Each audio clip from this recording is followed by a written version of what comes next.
Hello everyone, welcome back to JC Academy. I'm your paper 1 educator Aradhna Tagotra. In this short class, we are going to discuss the qualitative and quantitative research methods. हमारे कौन कौन से methods जो हैं वो quantitative की category में आते हैं और कौन कौन से methods हमारे qualitative की category में आते हैं. सबसे पहले आता है हमारे quantitative research methods. So quantitative research क्या है? It is an approach that seeks to quantify the data and generalize the results. Quantitative से आपको याद रखना है जहाँ पे आप numerical या numbers का use करते हैं और जो आप sample का result निकालते हैं, you are able to generalize it on the population. आप उसको generalize करते हैं. That is quantitative research. It relies on structured data collection methods and employs the statistical analysis to interpret the result. इसके की characteristics क्या होते हैं? सबसे पहला होता है ऑब्जेक्टिव, यानी it focuses on numbers and measurable variables rather than subjective opinions. Structured मतलब एक well defined research questions, hypothesis और डेटा कलेक्शन मेथड होता है. स्टैटिस्टिकल, हम टूल्स का इस्तेमाल करते हैं, जैसे हमारा SPSS होता है, हमारे पास R स्टूडियो होते हैं, हम इन सब का यूज करते हैं. देन रेप्लीकेबल का मतलब कि हमने अगर जो टेस्ट सैंपल पे किया और जो रिजल्ट आया, अगर हम वही सेम टेस्ट अपने पॉपुलेशन पे करते हैं तो जो हमें रिजल्ट मिलेगा वो सेम मिलेगा. That is replicable. Now, types of quantitative research. The first one is descriptive research. It describes the characteristics or the behaviors of a population without examining the relationships or causes. It provides a snapshot of the current conditions or attitudes. फिर आता है correlational. Correlation का मतलब क्या है? It examines the relationship between two or more variables but does not imply the causation. वो उनके बीच में रिलेशन है ये बताएगा, लेकिन जो इफेक्ट है और जो कॉज है उसके बीच में जो क्या बोलते हैं कंडीशन है वो हमारा कोरिलेशन नहीं बताता है. It analyses the patterns to determine if variables are associated और अकर टुगेदर. वो इतना ही बताएगा कि इन दोनों के बीच में पॉजिटिव कोरिलेशन है, इन दोनों के बीच में नेगेटिव कोरिलेशन है, इन दोनों के बीच में जीरो कोरिलेशन है, लेकिन उस कोरिलेशन की वजह क्या है वो हमें नहीं पता चलती है. फिर आता है हमारे पास experimental research. It manipulates one और more independent variable to observe the effect on the dependent variable. तो जो हमारा इंडिपेंडेंट वेरिएबल है हम उसको मैनिपुलेट करते हैं टू ऑब्जर्व और to measure the dependent variable. This is experimental research. Cause comparative या ex post facto, it investigates the cause effect relationship between variables when experimental manipulation is not possible. Ma'am ये भी तो cause और effect ही बता रहा है, तो फिर हमारा एक्स पोस्ट फैक्टो में और को रिलेशन रिसर्च में डिफरेंस क्या है? एक्स पोस्ट फैक्टो उन दो वेरिएबल्स के बीच में रिलेशनशिप बताता है जो ऑलरेडी हो चुका है, ऑलरेडी अकर्ड इवेंट, जो इवेंट पास्ट में हो चुका है उसके बीच में कोरिलेशन बताते हैं एक्स पोस्ट फैक्टो. एक्स जो बीत गया, जो हो गया, जो चला गया. कोरिलेशन बताता है हमें जो हमारा event about to happen, event about to happen उसके बीच में जो हमारा रिलेशनशिप है वो हमें कोरिलेशन रिसर्च बताता है.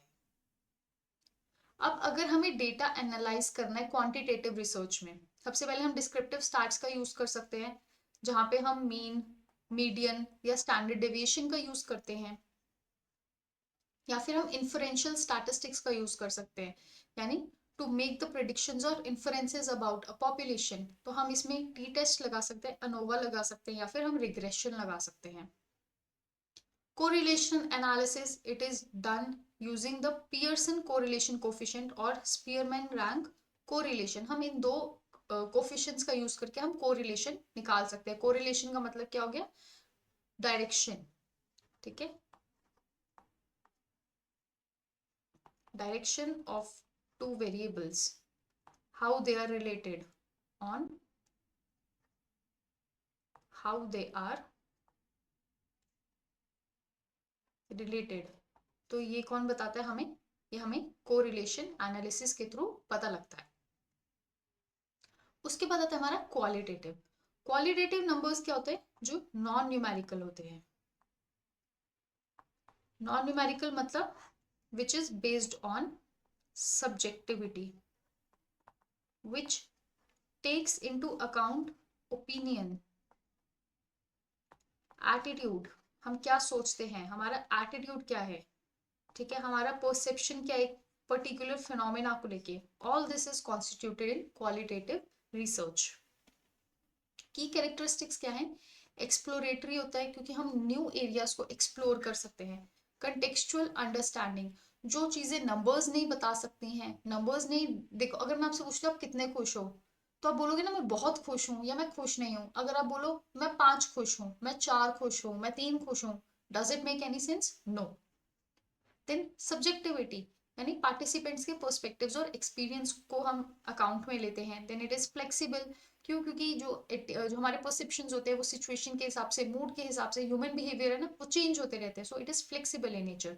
And rich data, rich data क्यों? क्योंकि एक हमें डिटेल्ड एक्सप्लेनेशन मिलती है एक पर्टिकुलर फिनोमिना या इवेंट के लिए. देखिए सबसे पहले आते हैं हमारे इंटरव्यूज. इंटरव्यूज क्या है? It involves one on one conversations between the researcher and the participants. ठीक है, अगर आप जैसे आप कोई सीईओज या फिर जो हायर पोजीशन एचआरस होते हैं या फिर जो चीफ ऑपरेटिंग ऑफिसर्स होते हैं, अगर आपने उनके इंटरव्यूज लेने हैं वो तो आपको बहुत लिमिटेड मिलते हैं ना, बहुत बल्क में तो नहीं होते हैं. तो अगर आप वन ऑन वन इंटरव्यूज ले रहे हैं, it will be a qualitative research. Focus groups, focus groups क्या होते हैं? 5 to 6 मेंबर्स या फिर इवन 4 to 5 मेंबर्स के छोटे छोटे फोकस ग्रुप्स आप बनाते थे. जैसे हमारे सेल्फ हेल्प ग्रुप्स होते हैं, self help groups, it is a focus group. अगर आप सेल्फ हेल्प ग्रुप्स के ऊपर आप रिसर्च कर रहे हैं, तो आप छोटे छोटे जो अलग अलग जगह पे सेल्फ हेल्प ग्रुप्स बने हैं, ठीक है, 5 to 6 फीमेल्स के बने हैं या 4 to 5 फीमेल्स के बने हैं, या फिर इवन उनका जो हेड है वो कोई मेल है या फीमेल है, तो आप उनसे जब इंटरव्यूज ले रहे हैं, उनके पर्टिकुलर ओपिनियन जानने की कोशिश कर रहे हैं, it will be a focus group interview. Observation. It involves studying the participants in their natural environment to capture their behavior, interaction and context. आप सिर्फ ऑब्जर्व कर रहे हैं. पार्टिसिपेंट्स को नहीं पता है कि यू आर अ रिसर्चर और आप इस फिनोमेना पे उनको पढ़ रहे हैं.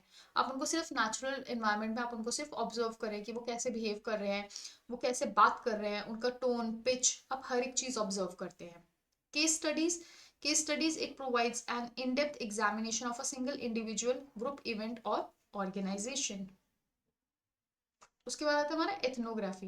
एथनोग्राफी क्या है? It focuses on studying cultural practices and social norms by immersing the researcher in the community. This is ethnography, जहां पे आप स्टडी करते हैं कल्चर को. उसके बाद आता है हमारा document analysis. Document analysis involves analysing the written और visual materials such as reports, diaries, photographs और social media post. Narrative research, it examines personal stories and experiences to understand individual perspective. कोई ऐसा phenomena,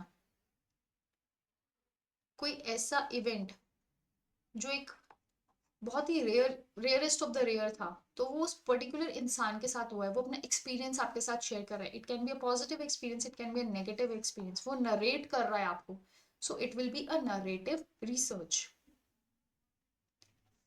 अब अगर आपने qualitative data को analyse करना है, तो इधर it could be a thematic analysis, जहाँ पे जो भी आइडियाज कॉन्सेप्ट्स होते हैं वो रिपीट होना शुरू हो जाते हैं. एक पर्टिकुलर थीम के अंदर, एक पर्टिकुलर टॉपिक के अंदर वो फॉल करना शुरू हो जाते हैं. It is thematic analysis. Then we have content analysis, यानी आप ऑर्गेनाइज और कैटेगराइज करते हैं टेक्स्ट को, अलग अलग हेडिंग्स के अंदर आप उनको फिट करने की कोशिश कर रहे हैं. It is content analysis.